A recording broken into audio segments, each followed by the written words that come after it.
Good evening, fellow Americans.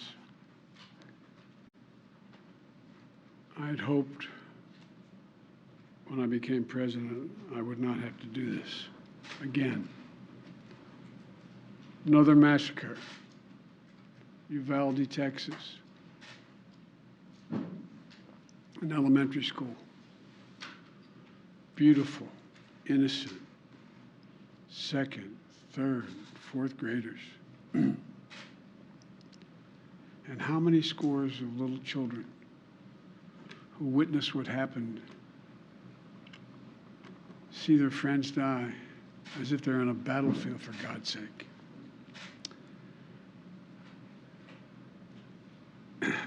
They'll live with it the rest of their lives. There's a lot we don't know yet. There's a lot we do know. The parents who will never see their child again, never have them jump in bed and cuddle with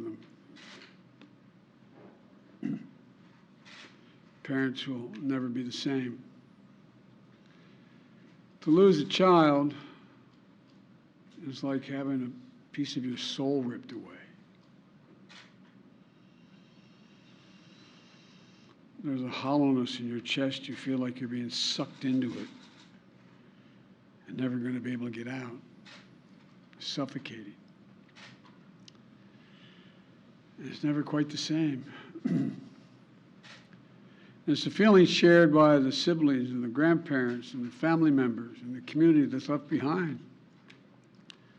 Scripture says, Jill and I have talked about this in different contexts, in other contexts. The Lord is near to the brokenhearted and saves the crushed in spirit. So many crushed spirits. So tonight, I ask the nation to pray for them, give the parents and siblings the strength in the darkness they feel right now. As a nation, we have to ask, when in God's name are we going to stand up to the gun lobby? When in God's name we do what we all know in our gut needs to be done?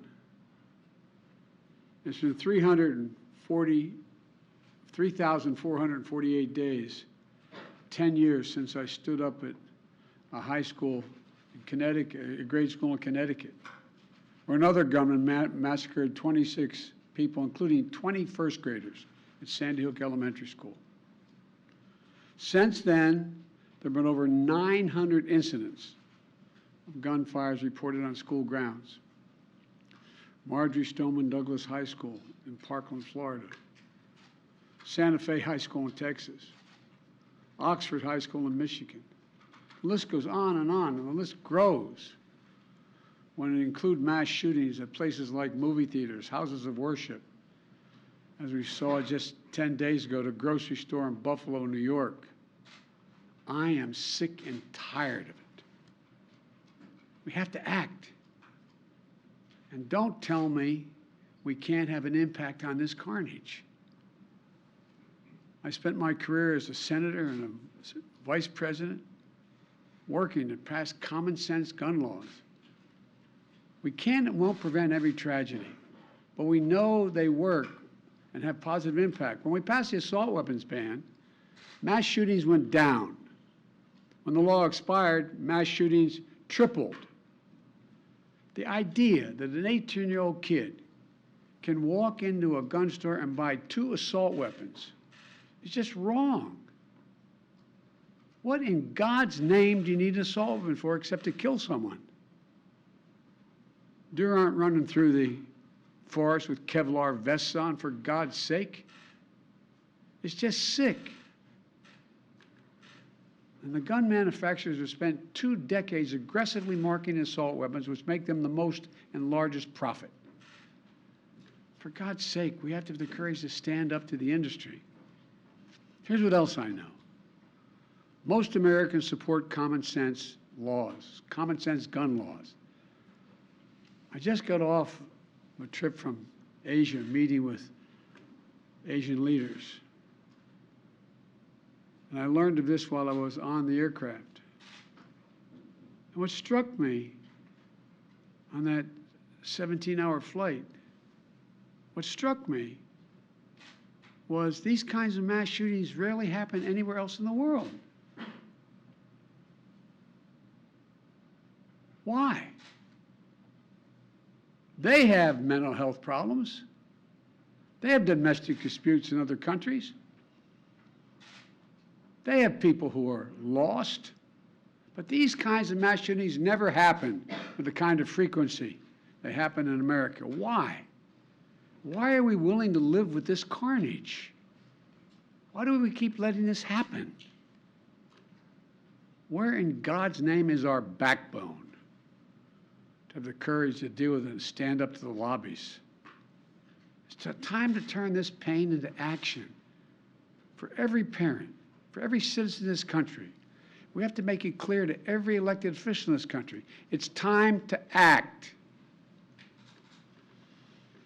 It's time for those who obstruct or delay or block the common sense gun laws. We need to let you know that we will not forget. We can do so much more. We have to do more. Our prayer tonight is for those parents lying in bed and trying to figure out, will I be able to sleep again? What do I say to my other children? What happens tomorrow?